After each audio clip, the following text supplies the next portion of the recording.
House will come to order. Members, please take your seats. Sergeant Arms.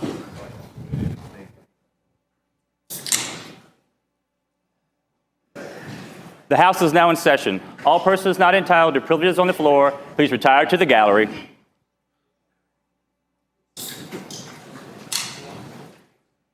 The members will rise and be led in prayer by the Reverend Amy Beth Coleman, pastor of St. Andrew's United Methodist Church in Richmond, and remain standing for the Pledge of Allegiance to the flag of the United States of America, led by the gentleman from Colonial Heights, Mr. Cox. Let us pray.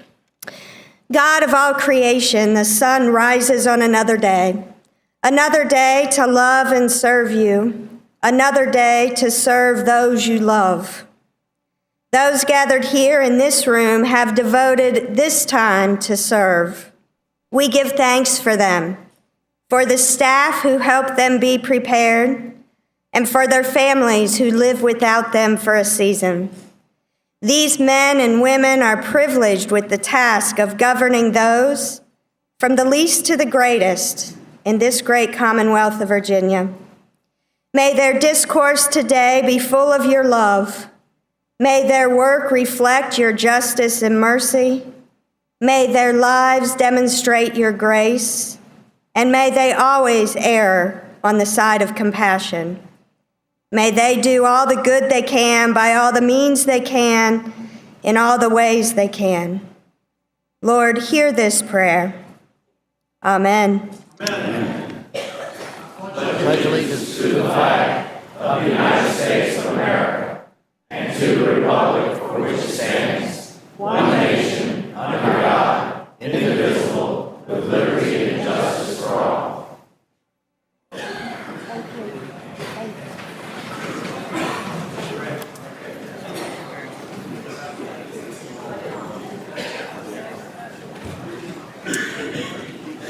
The members will answer the roll call by indicating their presence on the electronic voting board.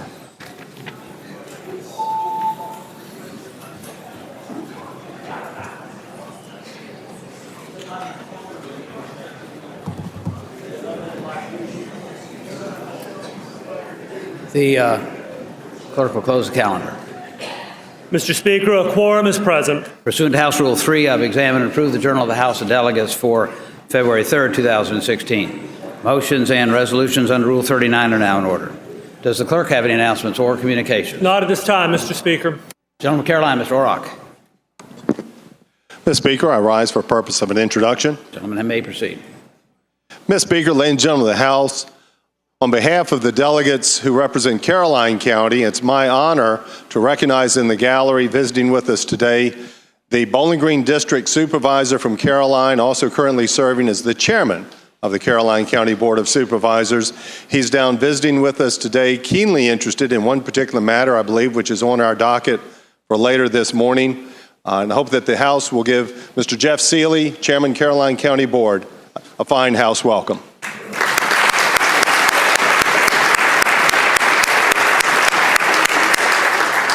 Jeff, we're delighted to have you with us here today and hope you can accomplish something down here at the Capitol today.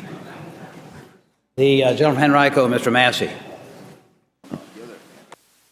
Thank you, Mr. Speaker. I rise for a point of personal privilege, please. May proceed. Thank you, Mr. Speaker. Mr. Speaker, ladies and gentlemen of the House, economic growth, job creation, and wage growth is the most important public policy challenge facing our country and our Commonwealth. The rate of real economic growth is the single greatest determinant of both America's strength as a nation, the well-being of the American people, and the well-being of all Virginians. Without economic growth, Mr. Speaker, we cannot adequately pay for our national defense, our state and local public safety, provide for our families, educate our children, or take care of those who cannot take care of themselves. And Mr. Speaker, I have some dire, frightening news with respect to economic growth, job creation, and wage growth. The Bureau of Economic Analysis reported last Friday that in 2015, U.S. real GDP growth was just 2.38%. Given that, Mr. Speaker, Given that, Mr. Speaker, 2015 will have been the 10th year in a row, Mr. Speaker, that real GDP growth has come in under 3%. To put that into some historical perspective, the previous longest such stretch of sub 3% growth was for 4 years only, not 10, from 1930 to 1933, or during the Great Depression. Mr. Speaker, we are experiencing the worst economic recovery from a recession since the Great Depression of the 1930s. Even worse, Mr. Speaker, the Congressional Budget Office is now forecasting that the United States of America will never see 3% growth again. According to the Bureau of Labor Statistics, for the 50 years from 1964 through 2014, average hourly real wages in 2014 constant dollars for production and non-supervisory employees in the private sector grew a little less than 8%. Would anybody in here be happy with an 8% real pay raise over 50 years? With respect to Virginia, Mr. Speaker, in 2014, according to the U.S. Department of Commerce, our state's real GDP growth was 0. That ranked Virginia 48th in the country, only ahead of Alaska and Mississippi. For the decade from 2004 through 2014, Virginia's compound annual growth rate in GDP was a whopping 1.3% a year. Mr. Speaker, I have 4 children, and the main reason I do that is because this job is because of my children and our grandchildren. And Mr. Speaker, we're in the process of leaving our children and our grandchildren as their inheritance from us, a nation and a commonwealth with much, much less economic opportunity than we ourselves inherited. Mr. Speaker, we're also leaving them with a $19 trillion national debt, or $59,000 of debt for every man, woman, and child. And Mr. Speaker, the federal government continues to spend. Now I want you to pay attention to this number. I'm going to tell you how much money the federal government spends an hour.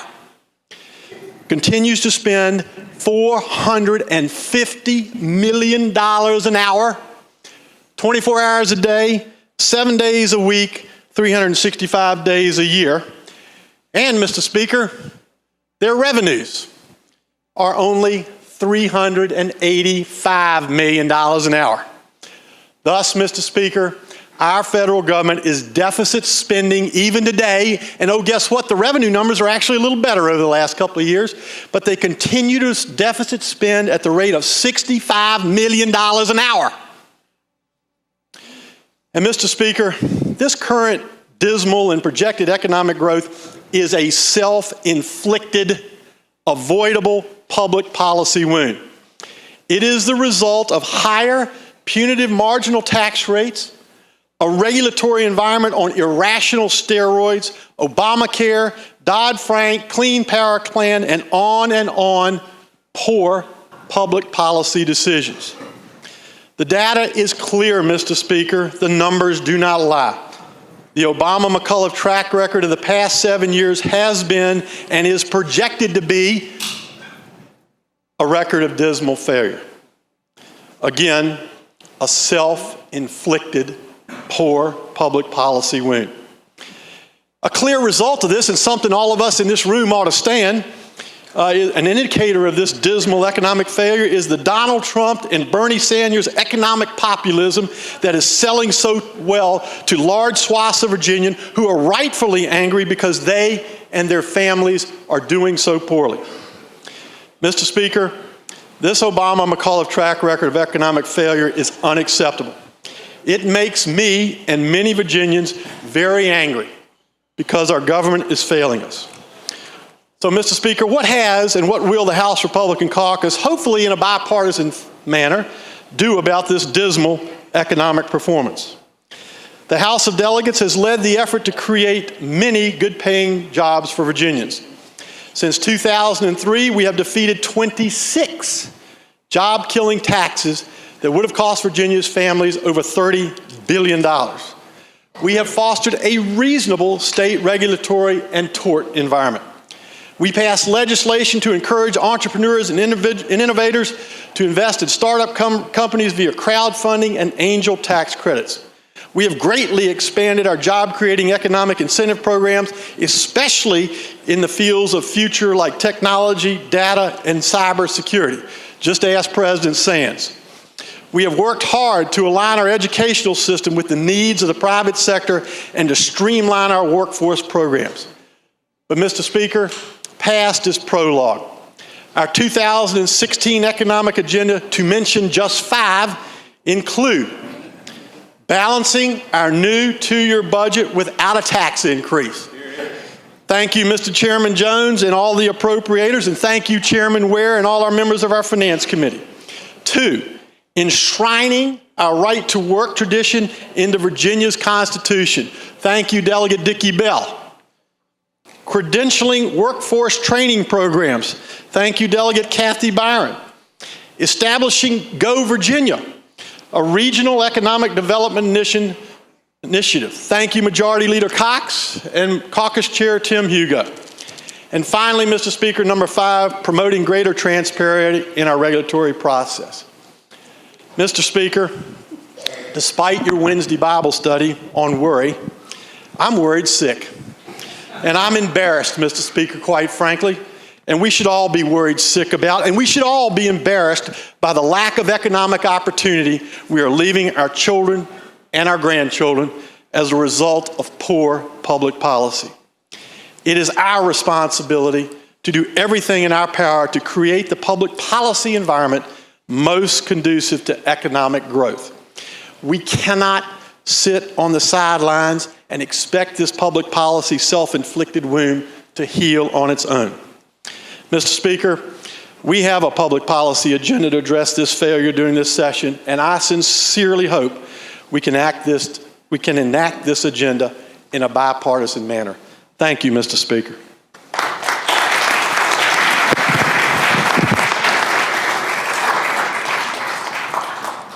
The gentleman hand over to Mr. Peace.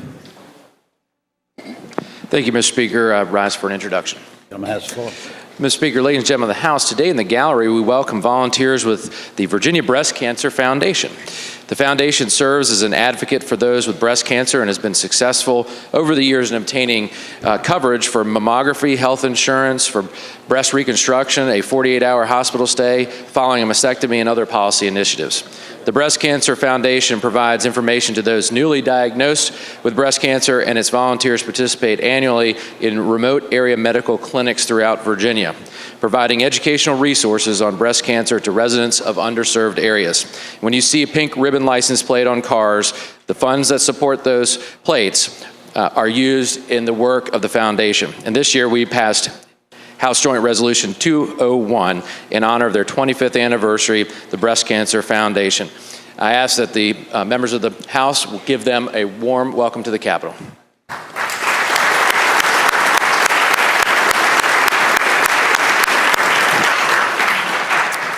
Pleased to have the ladies with us today, and we thank you for your advocacy.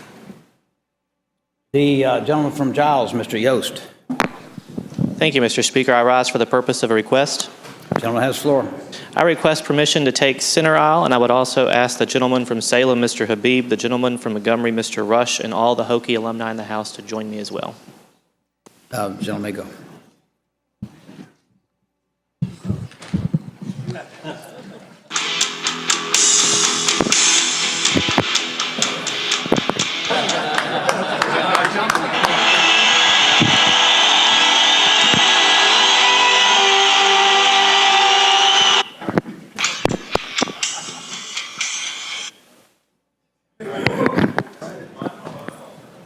The gentleman from Giles. Thank you, Mr. Speaker.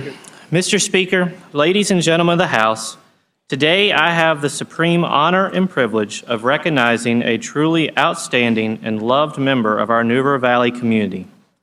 A native of Hillsville, Frank Beamer graduated in 1969 from Virginia Tech, where he started at cornerback on the football team for 3 seasons and helped take the team to 2 Liberty Bowls in 1966 and 1968. In 1987, Coach Beamer came home, returning to Virginia Tech, becoming the first Virginia Tech alumnus to coach their football team since the 1940s, and over the course of his 29-season career, he led the Hokies to 4 ACC titles, 23 bowl game appearances, 2 major bowl game victories, and a national championship game appearance. And I would note for the gentleman from Charlottesville, Mr. Toscano, this also includes a 20-9 record against another yet unnamed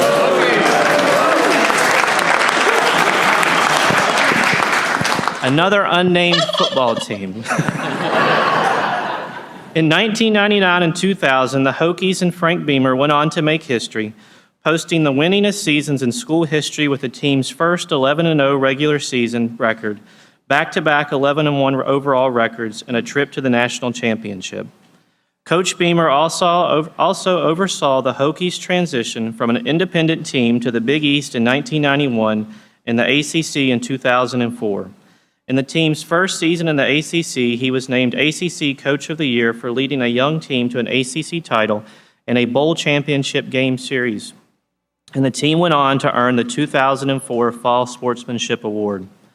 Coach Beamer finishes his career as the winningest active coach in the National Collegiate Athletics Association Football Bowl Subdivision with 280 career wins.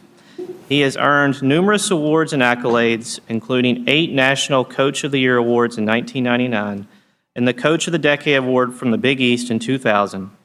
In 2005, he was voted by 40 college coaches as the coach for whom they had the most respect, and he was the first active head coach inducted into the Virginia Tech Sports Hall of Fame. Above all else, though, Mr. Speaker, Frank Beamer proved to be a guardian to his team and made a promise to his players and families that he would take care of these young men, and he kept that promise. This is evidenced by the fact that 94.3% of senior football players from 2001 to 2014 earned their degrees and went on to lead successful post-Virginia Tech careers. Mr. Speaker, I have never known a Virginia Tech football team without Frank Beamer as the coach. And that's why it is such an honor for me to stand here today in the presence of this august body and surrounded by numerous members of the Hokie Nation to present Coach Beamer with House Joint Resolution 75.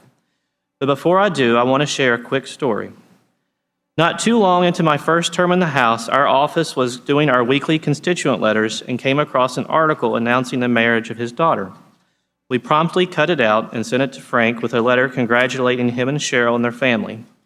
Little did I know that a week later I received a note from the coach thanking me for my letter, but also for my service. And as someone who grew up watching this man on television, I have to admit that was pretty darn cool. To this day, I've kept that note in my desk back home, and plus, you just never know when Frank Beamer's signature might come in handy.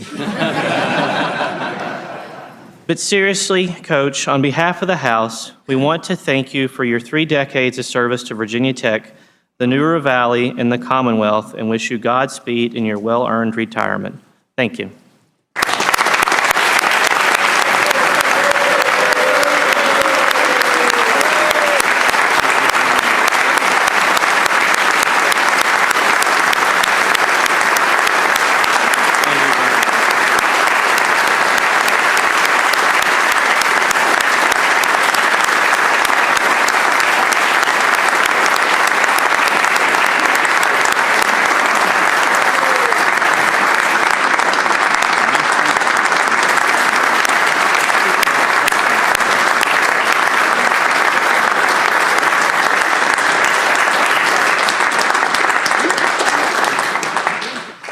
Coach Beamer, we are honored to have you here with us today.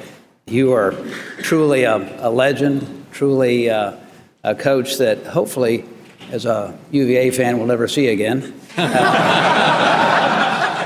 We just thank you so much for all that you've done over the years to build character in these young men that you've worked with, to be so successful, and to bring such honor, not just to Virginia Tech, but to the Commonwealth. Thank you. Thank you very much.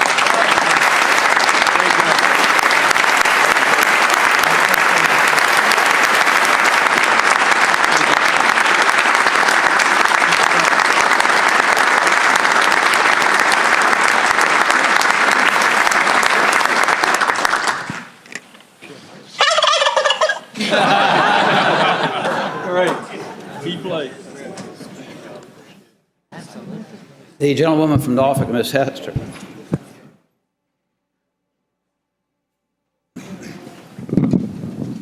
Thank you, Mr. Speaker. I rise for an introduction. Gentleman may proceed. Mr. Speaker and members of the House, joining us in the gallery today are members of the Old Dominion University Student Government Association. Would you please stand? The SGA represents the 25,000 plus students attending ODU. The organization serves as the voice of the student body and advocates for student life concerns, working in close partnership with the university's administration. The Student Government Association's Senate meets weekly to discuss bills and resolutions brought before the body. And just as we do in the General Assembly, the SGA uses committees to reach legislative decisions. Their committees include Safety and Transportation, Public Relations, Student Life, Off-Campus Life, Wellness and Sustainability, Legislative Affairs and Diversity, and Finance. The SGA works vigorously to help the university prosper and guarantee that all students are properly represented. Please join me in extending to the ODU Student Government Association a warm House welcome.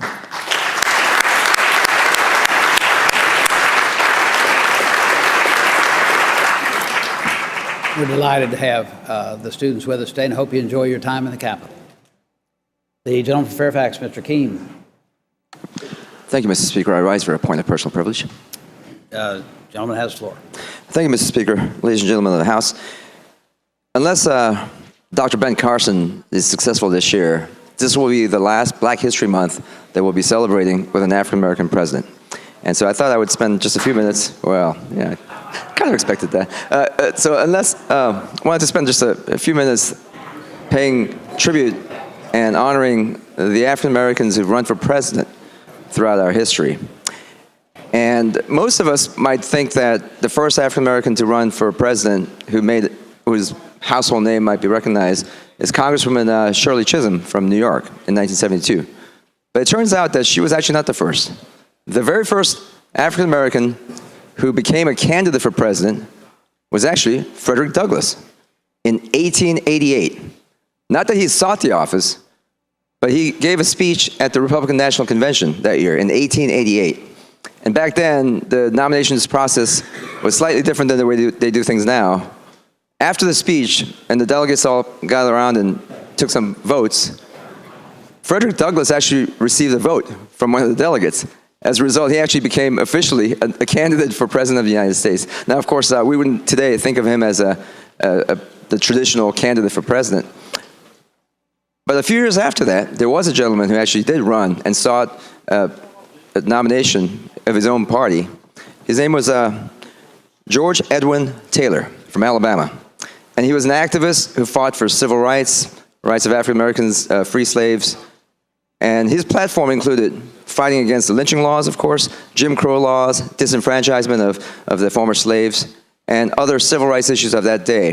So in 1904, he sought, and of course it didn't make it, but he sought the presidency. And interestingly, his running mate was a gentleman named William Payne, who was a teacher from Warrenton, Virginia. So we actually had an African-American vice presidential candidate as well, coming right here from the Commonwealth of Virginia. It wasn't until 1972 that when Shirley Chisholm ran for office herself, that the first African-American actually sought the major party candidacy. And of course, Congresswoman Chisholm didn't make it either, but she raised, as part of her platform, the issues not only of women's rights and equality, but justice for all Americans. And she opened a lot of doors. In fact, that same year in 1972, when she ran for president, a congresswoman from Hawaii named Patsy Mink became the first Asian American to run for president of the United States as well. A few years after that, in 1984, Reverend Jesse Jackson ran his first campaign for president. And of course, a lot of people dismissed that as not even a possibility that somebody who was just an activist would seek the presidential nomination. Yet he did receive about 3 million votes throughout the nominations process. So when he ran again in 1988, he actually doubled and received about 7 million votes. And that campaign has special meaning to me because my first paid job in politics was in that year, 1988, when I was working for the party, and I had a chance to meet Reverend Jackson a few times. And he and others inspired me, a young immigrant from Asia, to think that maybe one day there may be people of different backgrounds who will run and actually win office. In 1988, though, as he withdrew his nomination and Michael Dukakis became the nominee on the Democratic side, some of the pundits said something which I've always remembered. I said, Reverend Jesse Jackson's campaign proved 2 points. First point, there will one day be an African-American president. Second point, it will not be Reverend Jesse Jackson. And that reminded me that it takes people to try something and to try to break the barrier. He or she may not be the person that succeeds, but ultimately he or she opens doors for other people to follow. And sure enough, in 1992, just a few years later, we saw not only just one, but we saw a number of African Americans running for office. Alan Keyes from the Republican side ran in that year and a few years after that. And a couple years after that, we had Al Sharpton, and we had Carol Mosey Braun, senator from Illinois. And since then, it's been conventional wisdom that certainly we can have African Americans and other background of people running for president, and that's not a novelty anymore. It's not a new thought. So in 2012, we also had a gentleman from the Republican side, Herman Cain, who ran, and even though he didn't make it, he raised a lot of issues that, from the business perspective, that were not being discussed in the national politics. And of course, this year, we have Dr. Ben Carson, who's also bringing a lot of issues that hadn't been discussed in the past, especially bringing his professional background as a doctor. And we, of course, know about President Obama, who won in 2008 and again in 2012, which was exactly 20 years after Jesse Jackson won. And the reason I wanted to bring all this up is because when Martin Luther King famously said he had a dream in August of 1963, and he talked about how we need to treat each other not based on the color of our skin, but on the content of our character, and treating each other as individuals. I think that's exactly what happens when people step up from both parties or from all different backgrounds and seek what might be unachievable, whether it's running for president, becoming a Supreme Court judge, doing anything, even including serving in the House of Delegates. And I want to close with a quote that Congresswoman Shirley Chisholm spoke when she ran. She said, "I'm not the candidate of Black America, although I am Black and proud. I'm not the candidate of the women's movement of this country. Although I'm a woman, I'm equally proud of that. I am the candidate of the people of America." And for us to achieve the equality and individual treatment that Martin Luther King and others spoke about, I think we have to really start treating each other not as a group, not as a race, not as an ethnic background, not as a religion, but as individuals that we are. And so this year, we may make history once again. We may have the first Hispanic American president, or two. We may have a first Jewish American president, or Canadian president. We may also have the first woman to serve in the highest office. We may also have the first multi-billionaire president. We may. But regardless of what the hyphen is or how we describe each other, I hope that the words of Congresswoman Shirley Chisholm and many others will resonate when we think about this election cycle, that we can treat each other not as political parties, not as ethnic backgrounds, not as religions, but as individuals, because after all, we are all Americans. And the legacy of the Black History Month to me is Black history is America's history. Thank you, Mr. Speaker.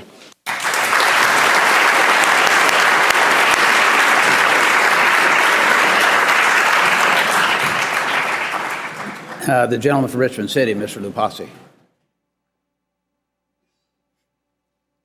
Mr. Speaker, I rise for the purpose of 3 introductions. Gentleman may proceed. It's a large number, I know. In the gallery today is a constituent who also happens to be no stranger to the House. Joe Holloman is with us today.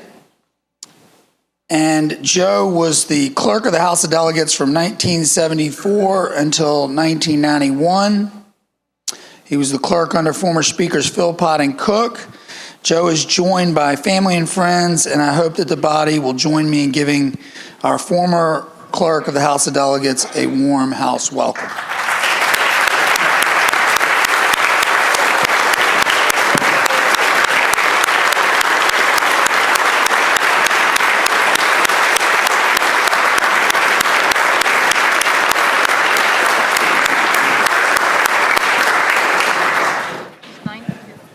Joe, we're delighted to have you visiting with us again today.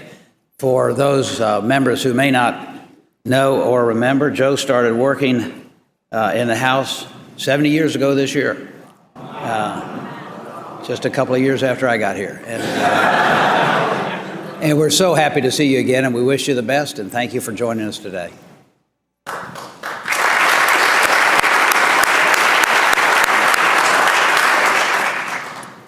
Mr. Speaker, if I can continue. Thank you. Patricia Bound, if she could please stand. Patricia's a ninth grader at Franklin Military School, which is a public high school here in Richmond, and she's here today for shadowing your legislator day, and I ask that you please give her a warm house welcome.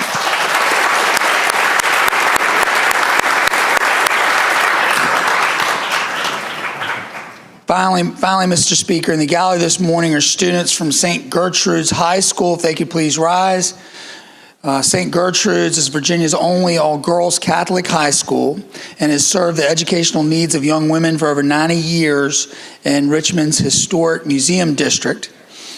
With college preparatory curriculum and state-of-the-art facility, St. Gertrude's is truly one of a kind. Please join me in giving them a warm house welcome.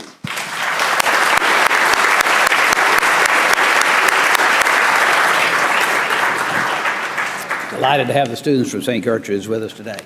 Thank you for taking the time to visit us in the Capitol. The gentleman from Fairfax, Mr. Krizik. Mr. Speaker, I rise for a quick introduction, please. The gentleman has the floor. Thank you, Mr. Speaker. Ladies and gentlemen of the body, actually my group has left. They had to get on the bus at 12:30. But I would like to recognize the Reverend Carrie Kincannon, members of the Rising Hope Mission Church. Rising Hope was established with a mission of bringing the power of Christ and the support of the church to the impoverished community along Richmond Highway in Fairfax County. They were founded in 1996, and they strive to be a faith community that reflects the reality of the kingdom that Jesus Christ proclaimed by welcoming the rich and the poor alike and being racially and culturally diverse. I ask the body to please give Rising Hope Mission Church a warm house welcome. Thank you.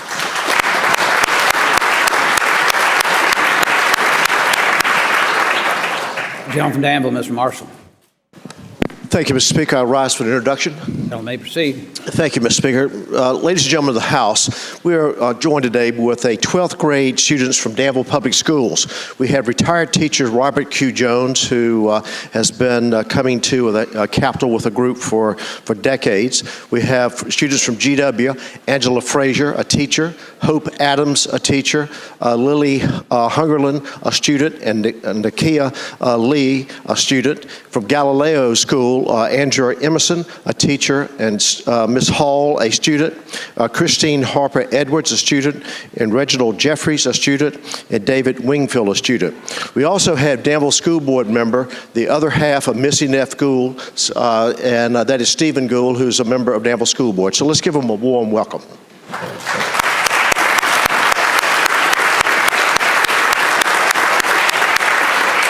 Happy to have the students from Danville with us here today. The gentleman from Henrico, Mr. O'Bannon. Mr. Speaker, I rise for an introduction. Gentleman may proceed. Thank you, sir. I'd like the House to welcome Reverend Amy Beth Coleman, who gave our prayer today. She's pastor at St. Andrew's United Methodist Church in Western Henrico. She's a native of Ohio. She got her divinity degree at Duke Divinity School. I realize this is Coach Beamer's day, but I did learn she's a Buckeye fan, and her favorite scripture verse, Mr. Speaker, is Psalms 23:6. Surely goodness and mercy shall follow me all the days of my life, and I will dwell in the house of the Lord forever. So I hope we'll welcome Reverend Coleman.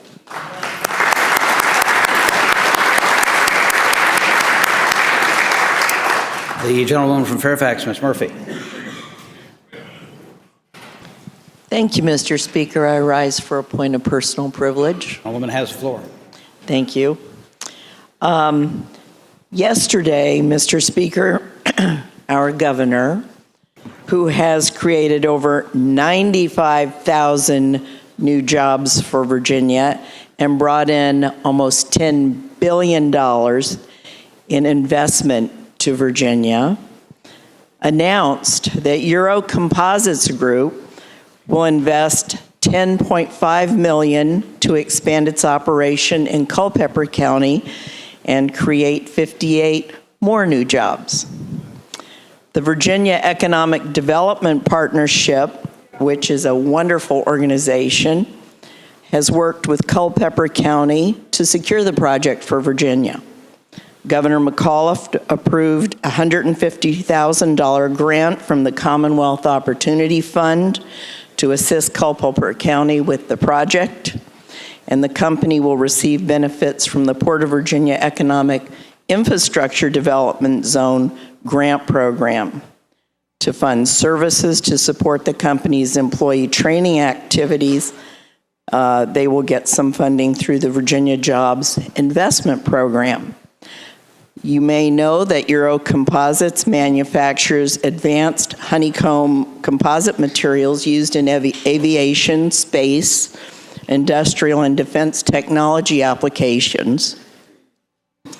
And they will expand the facility by 51,000 square feet, add new equipment to increase their production, and I think we can be very proud of the effort and the terrific job our governor has done on behalf of economic growth in Virginia, and we're very pleased that Euro Composites is part of it. Thank you.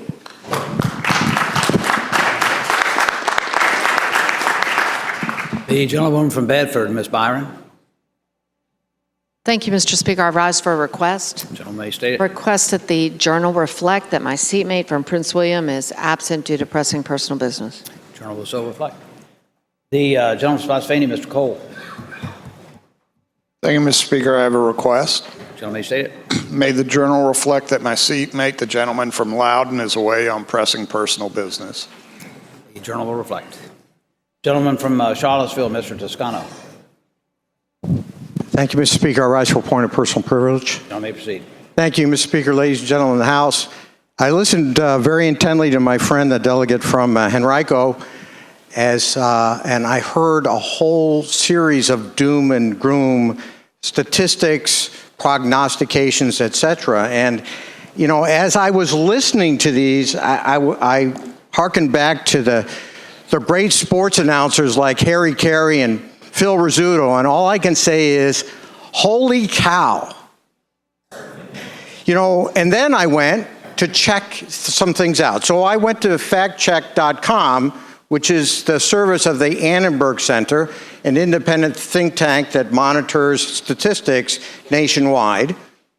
And in case you don't trust the media, I went to Fortune, which is no apologist for corporate interests, and Forbes, which I thought was another indication of what really is going on out there in the economy. And ladies and gentlemen of the House, Mr. Speaker, I want to point out to you several facts that I think tell the rest of the story of what we heard on the floor today. Since President Obama took office, in the midst of the deepest recession since the Great Depression, where people were losing their fortunes because of what was happening on Wall Street, there have been 70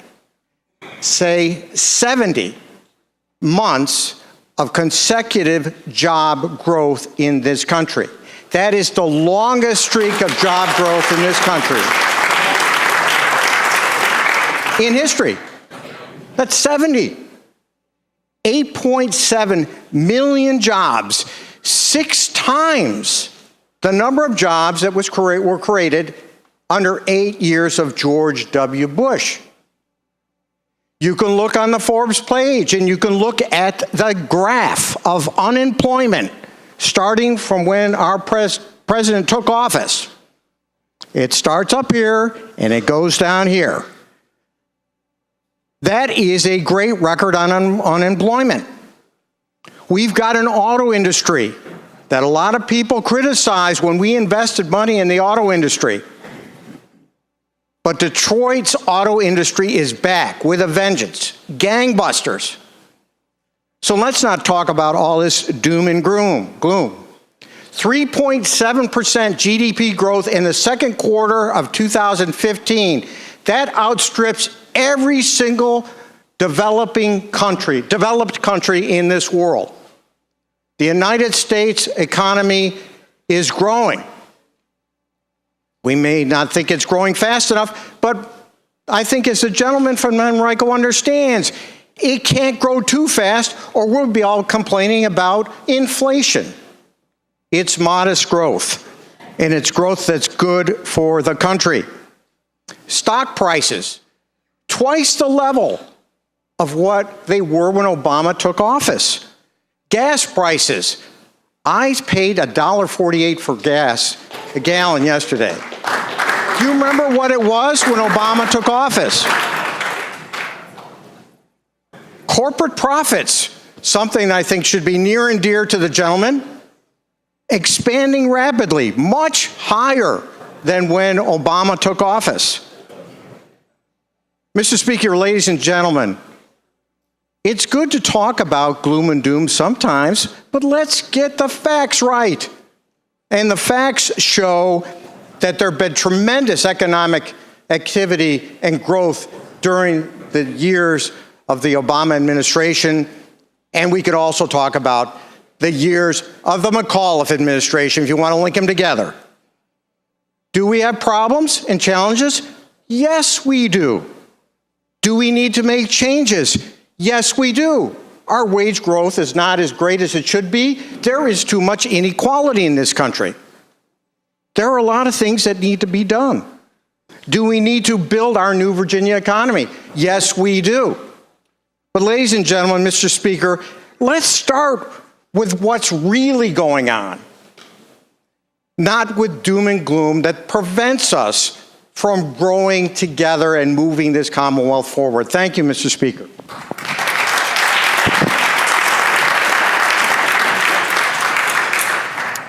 The gentleman from Albemarle, Mr. Bell. Speaker, rise for an introduction. Gentleman may proceed. Speaker, the Methodists are in town, led by Bishop Cho, who is our resident bishop. We have 150 United Methodist women, men, and children watching us work, visiting our committees, and sharing their thoughts. Could we please have a warm house welcome for the United Methodists who are here today?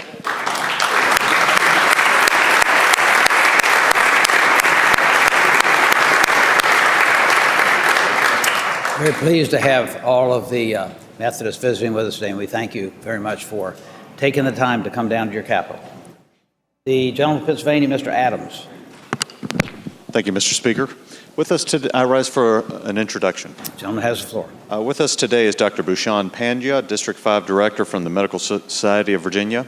He has with him today several residents serving at the Danville Regional Medical Center. If they're in the gallery, I'd ask that they stand. Very good.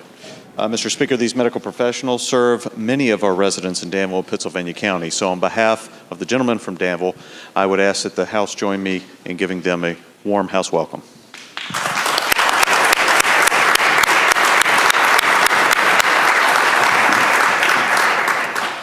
The gentlewoman from Richmond City, Ms. McQuinn. Thank you, Mr. Speaker. Mr. Speaker, I rise for a request. Gentleman may state it. Thank you. Mr. Speaker and members of the House, I humbly rise to ask for unanimous consent of the House on House Joint Resolution that's passed the deadline, designated November as Metastatic Breast Cancer Awareness Month. The gentlewoman from Richmond City, Ms. McQuinn, moves that unanimous consent be given to introduce a resolution after the filing date. As many as favor that motion will say aye. Aye. Those opposed, no. That motion is agreed to. The gentleman from Virginia Beach, Mr. Myares. Mr. Speaker, I rise for an introduction of three groups and an individual. Gentleman has the floor. In the chamber today are three groups that are members of the Multicultural Chamber Alliance, both the Virginia Hispanic Chamber of Commerce, the Asian American Chamber of Commerce, and the Northern Virginia Black Chamber of Commerce. These groups have been collaborating as a multicultural chamber alliance since August of 2013, and they are pledging to cooperate and collaborate together and implement programs to establish a greater framework of support and opportunities for all minority-owned businesses in the Commonwealth. Their historic memorandum of understanding among these three chambers promises to change the paradigm for how minority businesses engage and interact with one another. The Alliance enables relationship strengthening with these mainstream chambers, major corporations, and other entities invested in the growth and development of minority-owned businesses in the Commonwealth and beyond. I'd like to give these three groups a warm welcome to Mr. Jefferson's Capitol.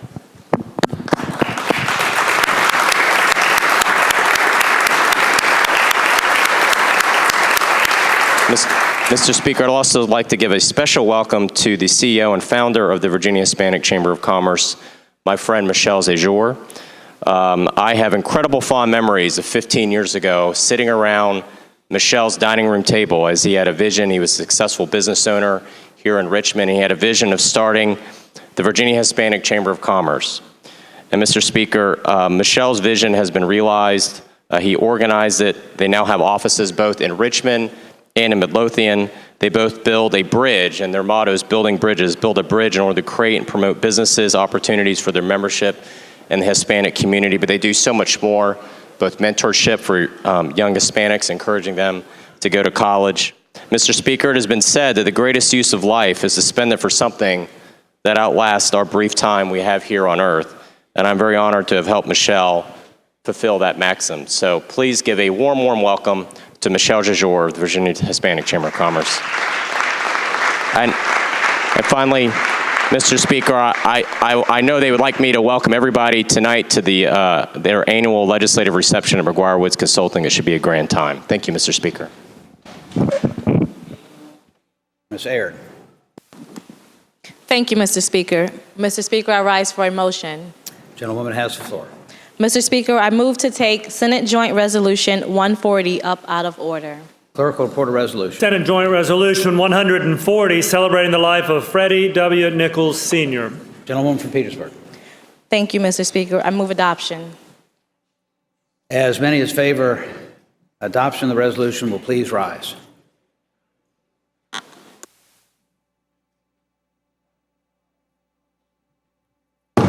Resolution is agreed to.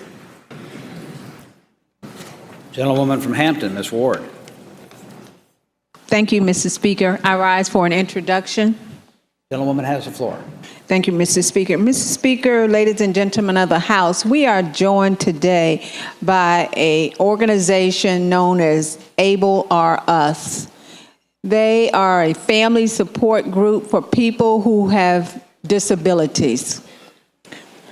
They are here at the Capitol today lobbying, hoping to improve the quality of life for both children and adults with intellectual and developmental disorder or disabilities. I ask that the House give a very warm welcome to the women of Able Are Us. Thank you, Mr. Speaker.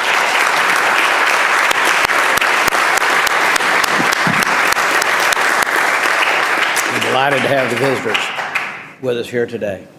Are there any further motions or resolutions under Rule 39? If not, the clerk will call the calendar. Calendar for the Virginia House of Delegates. Mr. Speaker. The gentleman from Manassas, Mr. Miller. I apologize, Mr. Speaker. I thought my speak button was pushed. Mr. Speaker, before we get on with the calendar, may I do 3 introductions? How about 2? I can make it 2, Mr. Speaker. Gentleman has the floor. Mr. Speaker, first I'd like to say that in the gallery we have the president and the staff of the Flory Small Business Center, if they could rise. Mr. Speaker, the Flory Small Business Center is a regional economic development program that was established in 1991 to assist existing small businesses and startup entrepreneurs in Prince William County, the cities of Manassas and Manassas Park. Their tax-exempt status was granted by the IRS on the basis of the center's lessons, because the basis of the center lessens the burdens of government. The Flory Center has worked with over 3,400 clients who've created over 5,600 jobs, achieved over $300 million in capital investment, and accomplished over $353 million in increased sales in the Prince William Manassas region. I hope the body would give them a warm House welcome.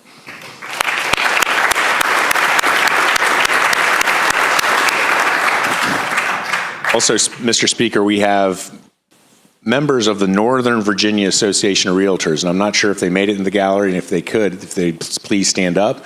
If not, they're watching from around the Capitol, the floor today. And there's over 50 of the realtors from the Northern Virginia Association of Realtors visiting the Capitol today. They represent over 11,000 realtors, and they are engaged in the political and legislative process very actively. Their involvement helps ensure that we protect homeowners, buyers, and renters, maintaining a healthy real estate industry in the Commonwealth of Virginia. And I'd like to give them a warm house welcome as well as they're watching us from around the Capitol.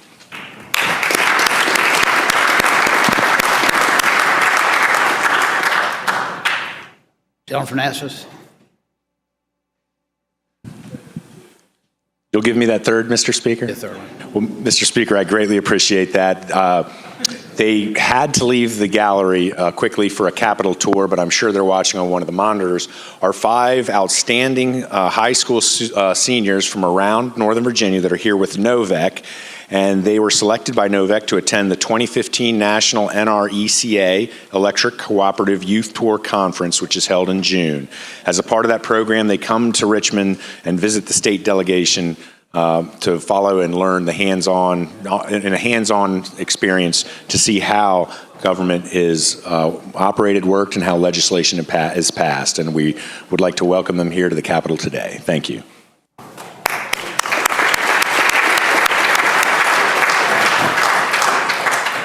The further motions, resolutions under Rule 39. Yeah, we still got 10 more minutes in the morning now. Yeah, if not, the clerk will call the calendar. Calendar for the Virginia House of Delegates today, Thursday, February 4th, 2016. Page 1, House bills on third reading uncontested calendar. The 10 bills in the uncontested third reading block are as follows. House Bill 80, House Bill 95, 148, 279, 398, 516, 1062. Page 4, 1152, 1170, and House Bill 1331. Shall the bills pass?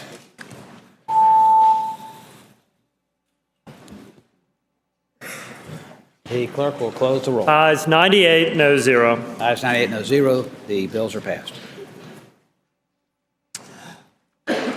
Continuing with the calendar.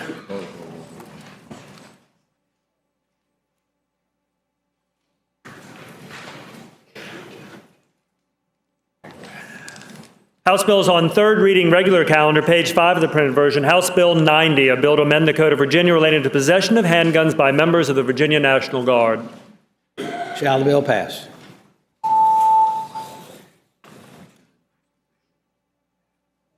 Clerk will close the roll. Ayes 98, no 0. Ayes 98, no 0. The bill is passed.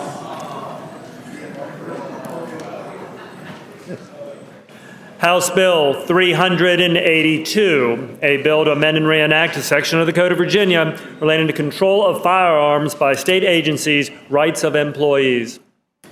Shall the bill pass? Clerk will close the roll. Ayes 65, noes 32. Ayes 65, noes 32. The bill is passed. House Bill 481, a bill to amend and reenact a section of the Code of Virginia related to compliance with detainers, U.S. Immigration and Customs Enforcement. Gentleman from Charlottesville, Mr. Toscano. Thank you, Mr. Speaker. I rise for a motion. You may state it. Mr. Speaker, ladies and gentlemen of the House, I had informed the patron about my motion so he could be well prepared to counter it. This is not a partisan motion I'm making. I would like to move that this bill be re-referred to courts of justice, and again, I'd like to speak to that motion. Gentleman has. Again, this is a lawyer motion. This is not a partisan motion, and I think most of the lawyers in this room, if they look carefully at this bill, they will recognize there are a number of problems with it that require, independent of what you may think about the policy, some wordsmithing in the Courts of Justice Committee. This creates a cause of action, and anytime a bill creates a cause of action, a new cause of action, it typically goes to courts of justice. It imposes liability on one party for the actions of another. Again, This is complex and independent of the policy. If you want to get it right, it ought to go to courts. Third, it establishes damages. Again, another reason why this should go to courts and not be heard on the floor right now. And finally, it discusses and references a term of art called sovereign immunity, which is a very important concept that we may be inadvertently toying with if we pass this bill without the Courts of Justice Committee getting a look at it. So for those reasons, as a lawyerly motion, I move that this bill be re-referred to Courts of Justice. Mr. Speaker? The gentleman from Prince William, Mr. Marshall, speaking on the motion. Speaking in opposition to the motion. I'm going to have the floor. Mr. Speaker, there are at least 6 attorneys on the Militia and Police Committee. At no point, either in subcommittee or full committee, were the concerns raised by the gentleman from Charlottesville. Yesterday, when 2 attorneys raised other objections, they had the opportunity to raise this objection. They found no such reason to do so. The attorney who drew this up for legislative services did not think there were cautions necessary for that. The Attorney General had opportunity plenty to raise such concerns, raised no objections at subcommittee or full committee level, nor has there been any communication from the Attorney General to myself regarding this. I oppose the motion to re-refer. The gentlewoman from Fairfax, Ms. Watts. Speaking to the motion. The woman has the floor. Thank you, Mr. Speaker. Speaking as a non-attorney who has enjoyed the company of attorneys for a number of years on criminal courts of justice, I share the concern from 2 perspectives. One, sovereign immunity.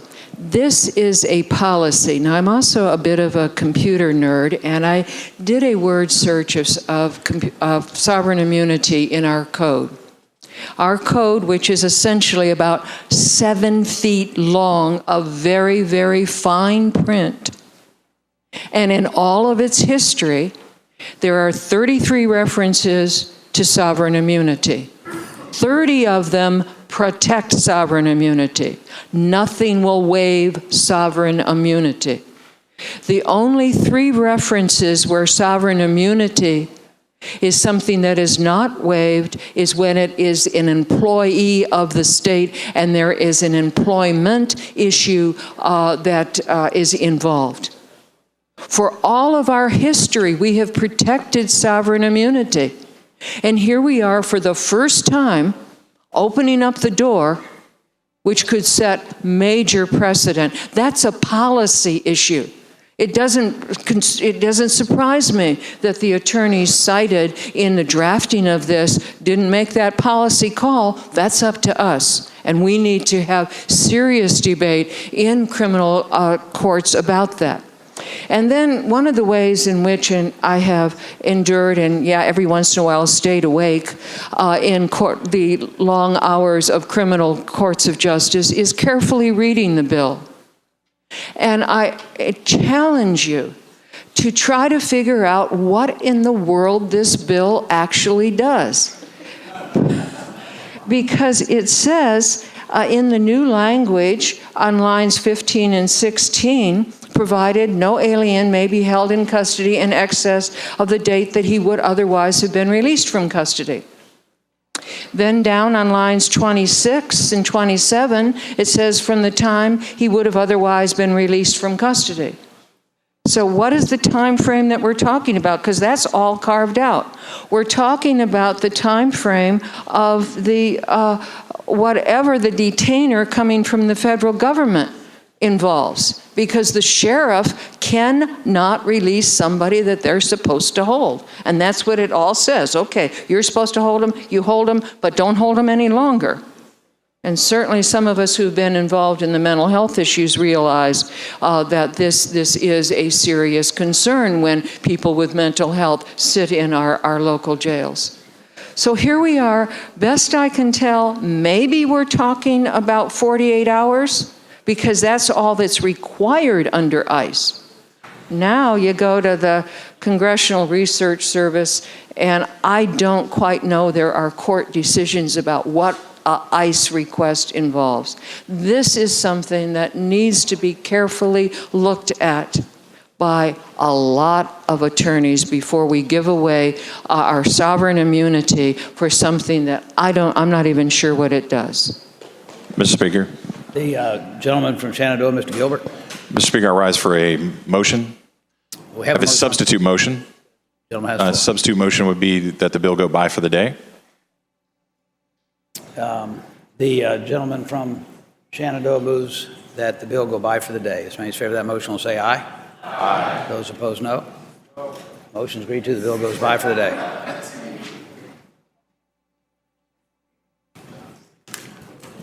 Continuing with House bills on third reading regular calendar, turning to page 6, the printed calendar, House Bill 770, a bill to amend the Code of Virginia relating to conditional zoning. Mr. Speaker. Gentleman from Shenandoah, Mr. Gilbert. Speaking to the bill, Mr. Speaker.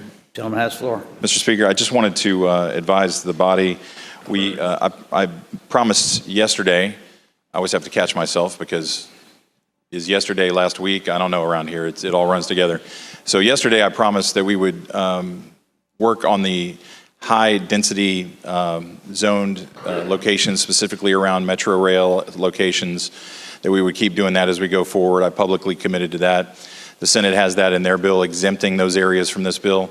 I want to add to that today, we had some concerns from Henrico County that I think have been resolved in that we are going to commit to removing the interior and exterior architectural proffer language from the bill moving forward.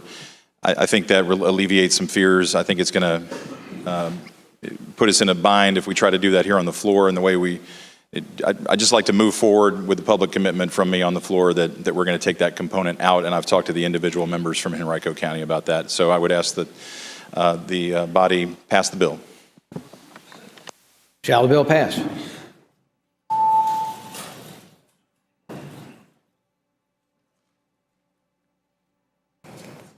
Clerk will close the roll. Ayes 68, noes 27. Ayes 68, noes 27. The bill is passed. House Bill 812, a bill to amend the Code of Virginia relating to establishing the Limited Residential Lodging Act penalty. Shall the bill pass?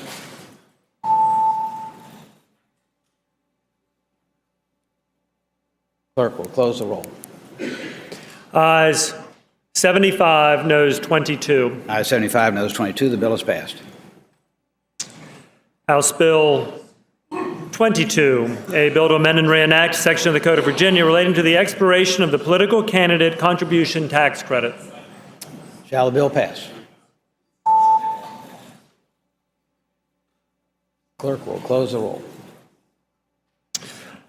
Ayes 68, noes 28. Ayes 68, noes 28. The bill is passed. House Bill 23, a bill to amend and reenact two sections of the Code of Virginia relating to refunds of fuels taxes paid by certain nonprofit entities organized with the principal purpose of providing hunger relief services or food to the needy. Shall the bill pass?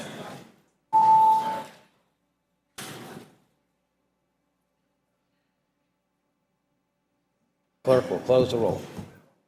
Ayes 82, noes 15. Ayes 82, noes 15. The bill is passed. House Bill 138, a bill to amend and reenact the fifth enactment of the Chapter 767 of the Acts of Assembly of 2013 as amended by the Chapter 738 and 742 of the Acts of Assembly of 2014 relating to Virginia Beach Arena. Shall the bill pass?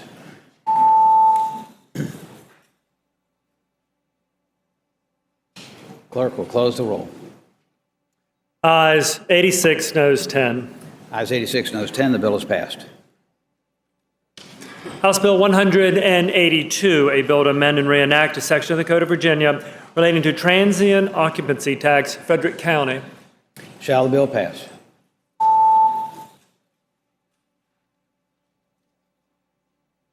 The clerk will close the roll.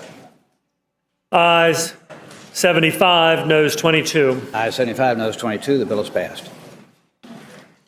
Turning to page 8, Printed calendar, House Bill 328, a bill to amend and reenact section of the Code of Virginia relating to transient occupancy tax, Botetourt County. Shall the bill pass? The clerk will close the roll. Ayes 73, noes 24. Ayes 73, noes 24. The bill is passed. House Bill 357, a bill to amend and reenact section of the Code of Virginia relating to public schools physical activity requirement. Shall the bill pass?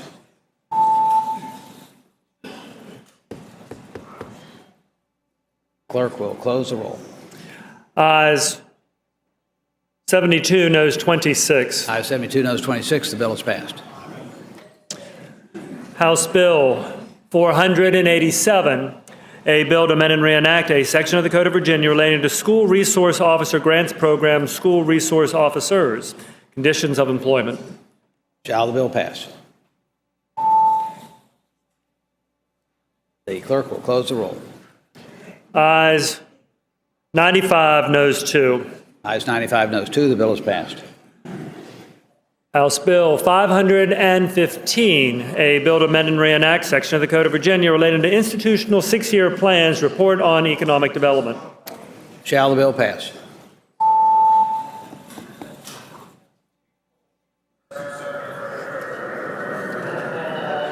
Clerk will close the roll.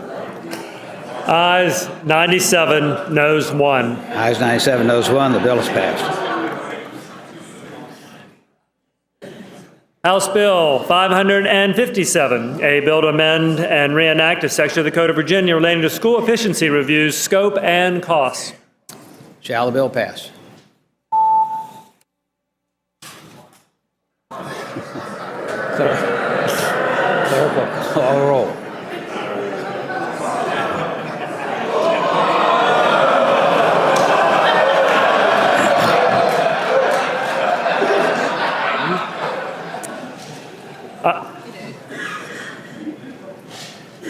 Ayes 96, noes 2. Ayes 96, noes 2. The bill is passed. I didn't hear it. House Bill 590, a bill to amend and reenact section of the Code of Virginia relating to research and development expenses tax credit reporting requirement. Shall the bill pass?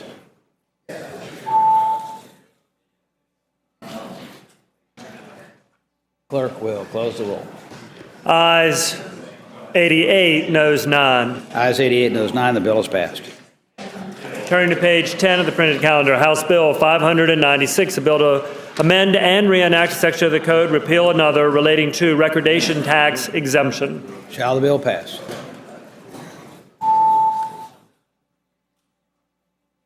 The clerk will close the roll. Ayes 92, noes 5. Ayes 92, noes 5. The bill is passed. House Bill 742, a bill to amend and reenact two sections of the code relating to eligibility for neighborhood assistance program tax credits. Shall the bill pass?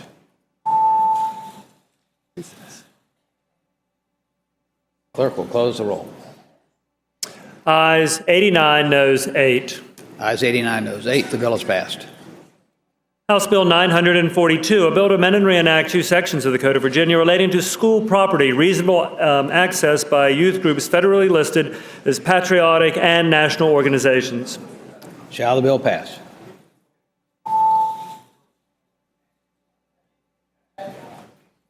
Clerk will close the roll. Ayes 66, noes 32. Ayes 66, noes 32. The bill is passed. House Bill 951, a bill to amend and reenact section of the Code of Virginia relating to the Department of Taxation disclosure of certain tax information. Shall the bill pass?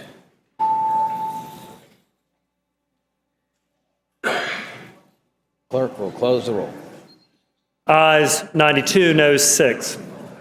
Ayes 92, noes 6. The bill is passed. House Bill 1017, a bill to amend and reenact several sections of the Code of Virginia relating to education improvement scholarships tax credits. Shall the bill pass? Clerk will close the roll.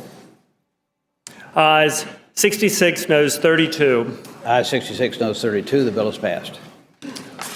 House Bill 1194, a bill to amend and reenact section of the Code of Virginia relating to transient occupancy tax, Bedford County. Shall the bill pass? Clerk will close the roll. Ayes 71, noes 26. Ayes 71, noes 26. The bill is passed. Turning to page 12, continuing House bills on third reading regular. House Bill 252, a bill to amend and reenact a section of the code relating to assistant speech language pathologist duties. Shall the bill pass?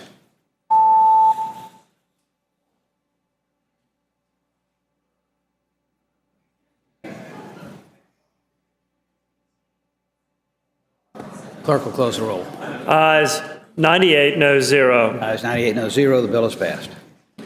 And House Bill 1224, a bill to amend and reenact section of the code relating to the bank franchise tax. Shall the bill pass?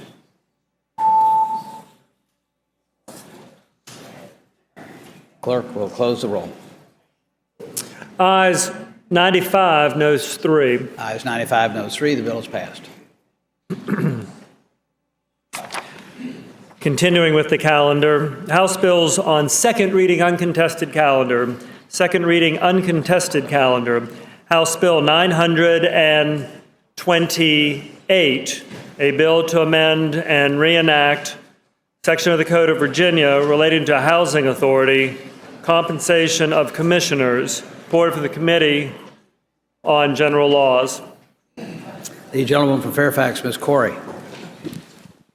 Thank you, Mr. Speaker. This bill is designed to allow the Housing Authority Commission members to decide, to vote on the commission to raise their monthly stipend.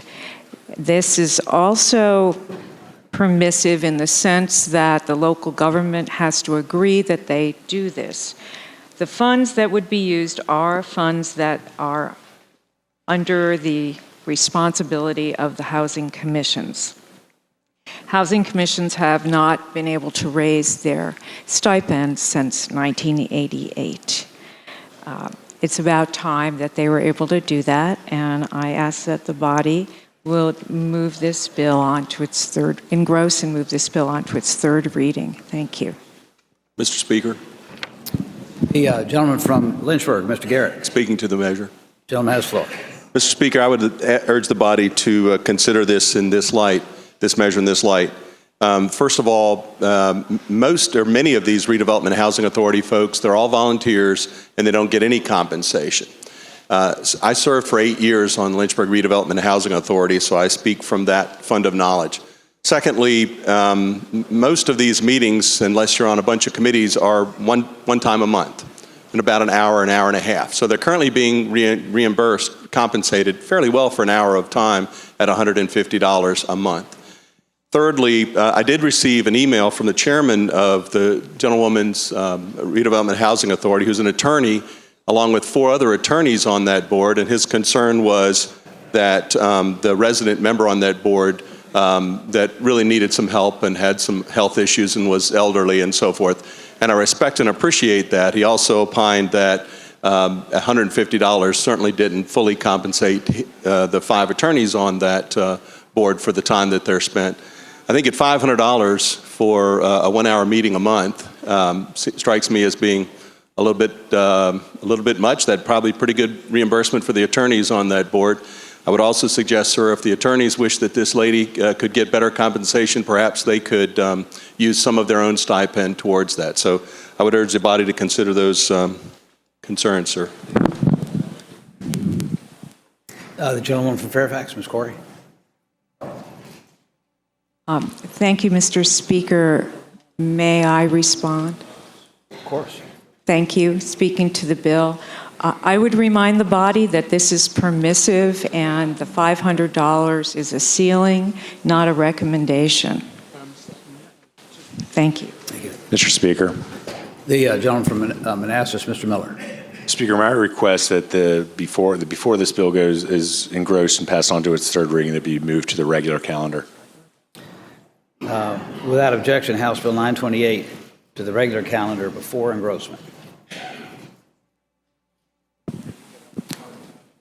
Continuing with the uncontested calendar, second reading, House Bill 558, a bill to direct the State Health Commissioner to develop a plan to eliminate evaluation and design services by the Department of Health for on-site sewage systems and private wells. Report for the Committee on Health, Welfare, and Institutions with a substitute. The gentleman from Carolina, Mr. Orrock. Mr. Speaker, I move the committee substitute. Questions on adoption of the committee substitute. As many as favor that motion will say aye. Aye. Those opposed, no. The substitute is agreed to. The gentleman from Carolina. Mr. Speaker, ladies and gentlemen of the House, this measure is brought at the request of the State Health Department. They would like to go forward in developing a plan that would try and bring more of a privatization policy within septic evaluation systems, wells, and things of that nature. They recognize in some parts of the state this will not be feasible. The reason for the substitute you have before you, if you compare it to the original version, there are a lot more things that have to be considered, and those have all been added at the request of certain stakeholders on this matter. I hope it be the pleasure of the body to engross the bill and pass it to its third reading. House Bill 586, a bill to amend and reenact a section of the Code of Virginia relating to confidentiality of certain information obtained during Health Regulatory Board disciplinary proceedings. Report for the Committee on Health, Welfare, and Institutions with a substitute. The gentleman from Giles, Mr. Yost. Thank you, Mr. Speaker. I move the committee substitute. Questions on adoption of the committee substitute. As many as favor that motion will say aye. Aye. Those opposed, no. The substitute is agreed to. The gentleman from Giles. Thank you, Mr. Speaker. House Bill 586 seeks to protect the personal health information of healthcare licensees who are disciplined by the Department of Health Professions. It allows a health regulatory board to include personal health information in a confidential exhibit which is not posted on the internet. I hope it will be the pleasure of the House to engross the bill and pass it to its third reading. House Bill 782, a bill to repeal a section of the Code of Virginia related to local Board of Social Services proceedings against persons liable for support. Report for the Committee on Health, Welfare, and Institutions. The gentleman from Pocosin, Mr. Helsel. Thank you, Mr. Speaker. Mr. Speaker and members of the House, House Bill 782 removes a section of the code that gave local boards of social services the ability to pursue support for public assistance applicants and recipients. Local boards no longer pursue such support, and this code section conflicts with the other relevant code section. It will be the pleasure of the body to engross the bill and pass it to its third reading. Turn to page 14 of the printed calendar. Final bill in the uncontested block, House Bill 1267, a bill to amend and reenact two sections of the Code of Virginia relating to guardianship and conservatorship petitions, respondents who are under the age of 18 years old. Report for the Committee on Health, Welfare, and Institutions with an amendment. The gentleman from Salem, Mr. Habib. Mr. Speaker, I move the committee amendment. Questions on adoption of the committee amendment. As many as favor that motion will say aye. Those opposed, no. The amendment is agreed to. I need my seatmate for that motion. Mr. Speaker, House Bill 1267 just makes it clear that a court can enter an order prior to the individual turning 18. I move the body engross the bill and pass to its third reading. Shall the bills be engrossed and passed to third reading? As many as favor that motion will say aye. Aye. Those opposed, no. The bills are engrossed and passed to the third reading. Continuing with the calendar, House bills on second reading regular calendar, page 14 in the printed version. House Bill 518, a bill to amend the Code of Virginia relating to local school boards' public school choice. Report of the Committee on Education with a substitute. And Mr. Speaker, there is a floor substitute as well. Gentleman from Fairfax, Mr. Lemunyan. Thank you, Mr. Speaker. I'm going to ask that we reject the committee substitute and adopt the floor substitute. Questions on adoption of the committee substitute. As many as favor that motion will say aye. Those opposed, no. No. The committee substitute is rejected. Questions on adoption of the floor substitute. As many as favor adoption of the floor substitute will say aye. Aye. Those opposed, no. Floor substitute is agreed to. Gentleman from Fairfax. Thank you, Mr. Speaker. Mr. Speaker, ladies and gentlemen of the House, the difference between the floor substitute and the committee language is that there is a reenactment clause that's been added in line 19. The text above that down to line 18 has not been changed, just for your reference. Mr. Speaker, ladies and gentlemen of the House, I bring this bill before us mindful that many, if not most, families in Virginia can choose the school their children attend because they can afford to choose where they live. This bill aims to address families who have limited choice or no choice at all where they live, and by extension, the schools that their students can attend. The bill directs the State Board of Education to evaluate the feasibility of allowing 12 of the most challenged Title I schools selected by the board to allow those students to attend another school in their locality if the students' families choose to do so. And the most challenged, I reference particular those defined as comprehensive support and improvement under Title I of the Federal Elementary and Education Secondary Education Act of 1965, and that's the lowest 5% performing schools, and in terms of high schools, it's high schools that have 1/3 or more of their students that don't graduate. This is not a new idea. This or similar opportunities under Title I have existed for many years. This has been implemented in approximately 25 states in one form or another. The bill specifies that the State Board come back to us in time for the 2017 session with information about the cost and other matters pertaining to implementation, and then and only then could we decide to go forward with this. One final thought is on line 18, there's reference to existing Virginia code that would prohibit students from moving to a school that is already overcrowded or moving to a school simply to perform on a sports team or extracurricular activity. That's already contemplated. I hope it would be the pleasure of the body to engross the bill and pass it on to its third reading. The gentleman from Fairfax, Mr. Bulova.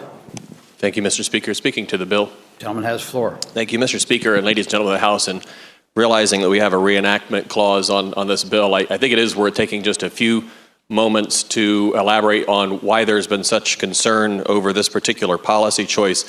I think it's most people are aware the newly adopted federal Every Student Succeeds Act actually provides Virginia with much needed flexibility with respect to how we're going to deal with our struggling schools. And this has been flexibility that Virginia in particular has been asking for a long time. Open enrollment is certainly one option under the ESSA, but it is not our only choice. And what this bill would do if enacted would be to lock us into that policy for 12 of our most vulnerable and struggling schools. This is likely to come at a great deal of cost, as you're not dealing with just 12 schools, you're dealing with 12 school districts. One example of this is how you're going to deal with transportation.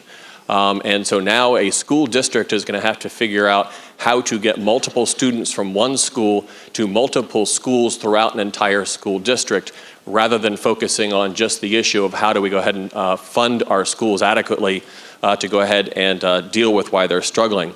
The good gentleman from Fairfax mentioned that this is an issue that we've dealt with before, and it is. In fact, under No Child Left Behind, a similar program was actually a sanction on Virginia. This was considered a penalty for Virginia for schools not meeting adequate yearly progress. And based on those results, Virginia, in fact, under the McDonnell administration, asked for a waiver from the U.S. Department of Education so that it could refocus on individual school achievement. Anyways, I appreciate the time of the body. Again, realizing we have a reenactment clause, I think this is something that Virginia doesn't want to do. And at the very least, we need to wait to see what kind of options we have under ESSA so we can do this in a comprehensive fashion. Thank you, Mr. Speaker. O'Munion.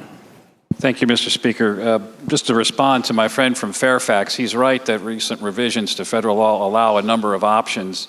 What we're doing here is exploring whether this option is just one of many options Virginia should choose. Shall the bill be engrossed and passed to its third reading? Many in favor of that motion will say aye. Aye. Those opposed, no. No. Chairs in doubt. As many as favor the motion will raise their right hand. I don't think the chair's in doubt anymore. The bill is engrossed and passed to its third reading. You guys got to get louder. Continuing with the calendar, House Bill 3 on page 15 has been taken by till Monday the 8th. House Bill 1147 has been taken by till Monday the 8th. Mr. Speaker, returning to page 12 of today's printed calendar, House Bill 928 is now before the body. It is a bill to amend and reenact section of the code relating to housing authority, compensation of commissioners, report from general laws, and the bill has been explained. Shall the bill be engrossed and passed to its third reading? As many as favor that motion will say aye. Aye. Those opposed, no. No. Chair is in doubt. As many as favor the motion will raise their right hand.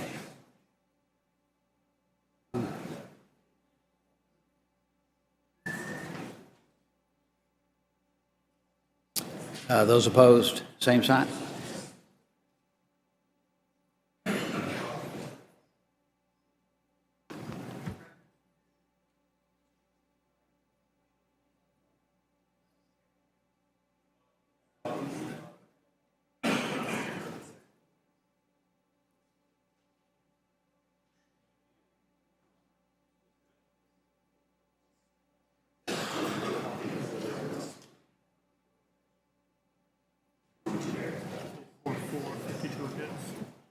The motion fails.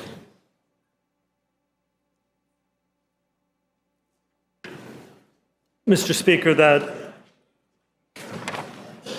completes, Mr. Speaker, resolutions, regular calendar, House Joint Resolution 1 has been passed by until Monday the 8th. Accordingly, that completes the calendar. Does the clerk have any announcements or communications? Mr. Speaker, announcements for this afternoon's meeting schedule. Commerce and Labor will meet immediately upon adjournment of the House. That's a change in time. Commerce and Labor will meet immediately upon adjournment over in House Room D. Then two of its subcommittees are stacked up right after that. Commerce and Labor's special subcommittee on consumer lending will meet immediately upon the adjournment of the full committee. And then subcommittee number 1 of Commerce and Labor will meet immediately upon adjournment of that special subcommittee. This is a special meeting for subcommittee number 1.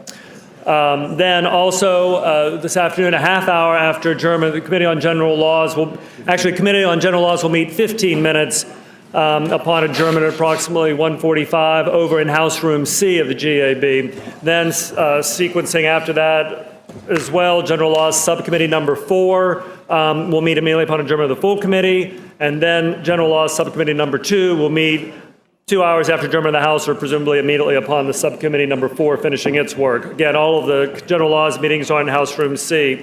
Then at 4 o'clock, Agriculture, Chesapeake, and Natural Resources Chesapeake Subcommittee will meet at 4 o'clock at the 5th floor East Conference Room. Appropriations, Compensation, and Retirement Subcommittee, they'll meet upstairs at 4 o'clock in the 9th floor Appropriations Room, again at the General Assembly Building.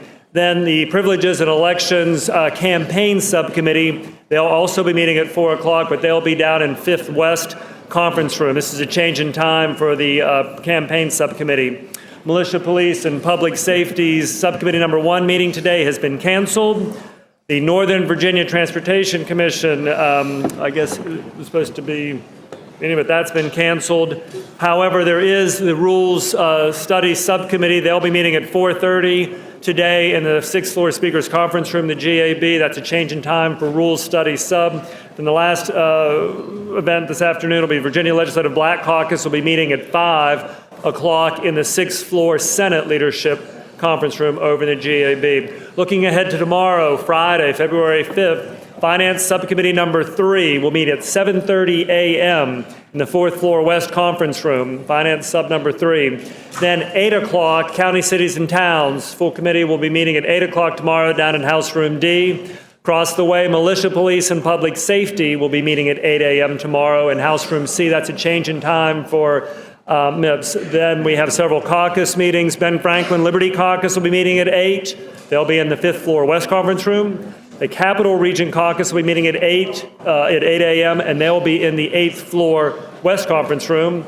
The New Americans Caucus will meet at 8 o'clock in the 5th floor East Conference Room. Then at 9 o'clock, the Tourism Caucus will meet in the 5th floor West Conference Room. Next committee meeting tomorrow will be at 9:30, Privileges and Elections. Committee. They'll be meeting up in the 9th floor Appropriations Room. Finally, Mr. Speaker, the House Democratic Caucus will meet at 10:30 tomorrow in House Room 2, and the Republican Caucus will meet at 10:30 in House Room 1. Gentleman from Shenandoah, Mr. Gilbert. Mr. Speaker, I rise for an announcement.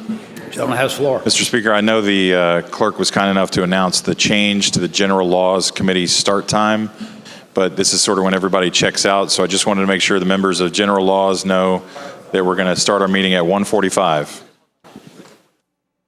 I thought it was 1:45. Speaker, that completes the Mr. announcements Speaker. I have at this time.